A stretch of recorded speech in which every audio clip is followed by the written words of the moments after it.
Il y a un truc dingue quand on pense à la transformation digitale des sociétés, c'est qu'il y en a énormément qui vont développer leurs solutions digitales, qui vont utiliser du design thinking, qui vont faire en sorte de bien identifier les besoins du marché, qui vont en plus partir en méthode agile pour être sûr de récolter les feedbacks des utilisateurs et d'optimiser et d'améliorer la solution tout au fil du développement.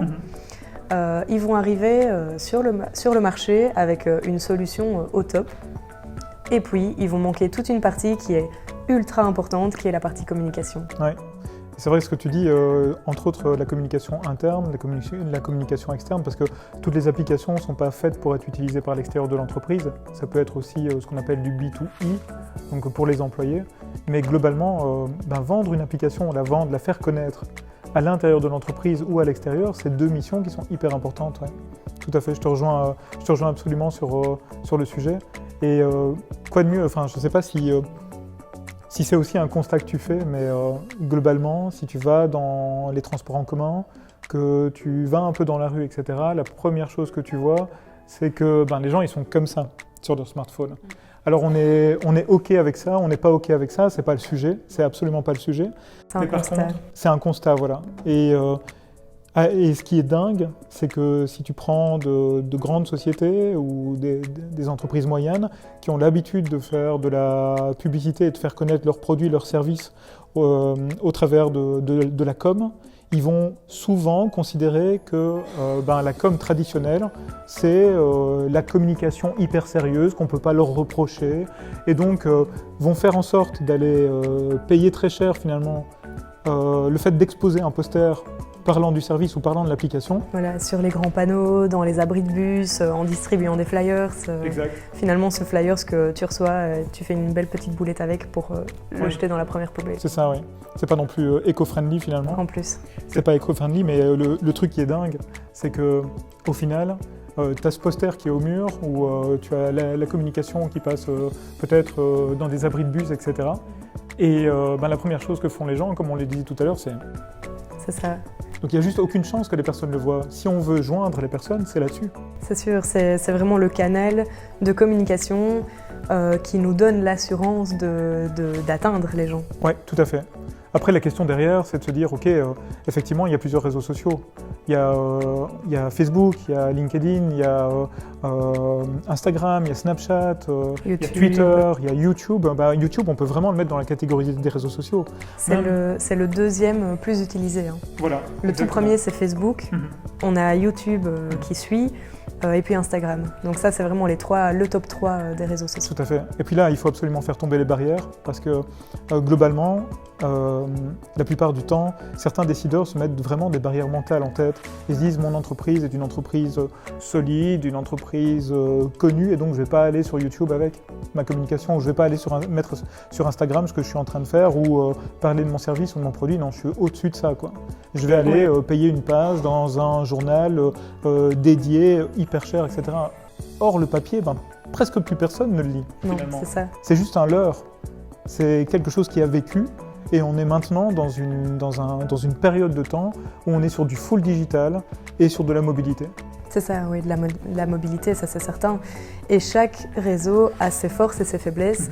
Et donc, en fonction de la target, des personnes qu'on cible, on va plus mettre le focus sur Facebook ou sur Instagram ou sur LinkedIn, en fonction de si on est dans du B2B, dans du B2C. Tout à fait. Ça va en... Je te cite un exemple, par exemple, et je te pose la question en même temps. Si je suis une entreprise de services informatiques ou une entreprise de services aux autres entreprises, donc par exemple une entreprise qui va, je ne sais pas moi, oui effectivement faire des services d'informatique, mais également délivrer peut-être des services de consultance, des services de comptabilité, où est-ce que je vais pouvoir aller sur quel réseau social? Alors là c'est LinkedIn, c'est certain, on est dans du B2B pur, exact. Et c'est un réseau qui est beaucoup plus professionnel que Facebook, qui lui va être un peu plus personnel, bien que chaque personne finalement qu'on va toucher sur Facebook, toutes ces personnes-là travaillent dans une entreprise. Oui, tout à fait, oui, c'est ça. Généralement, les gens se disent ok, sur Facebook, ce sont que des particuliers. Et à la limite, le truc qui est dingue, c'est qu'ils se disent « Ah ben j'exclus le fait que ce sont des particuliers qui travaillent ».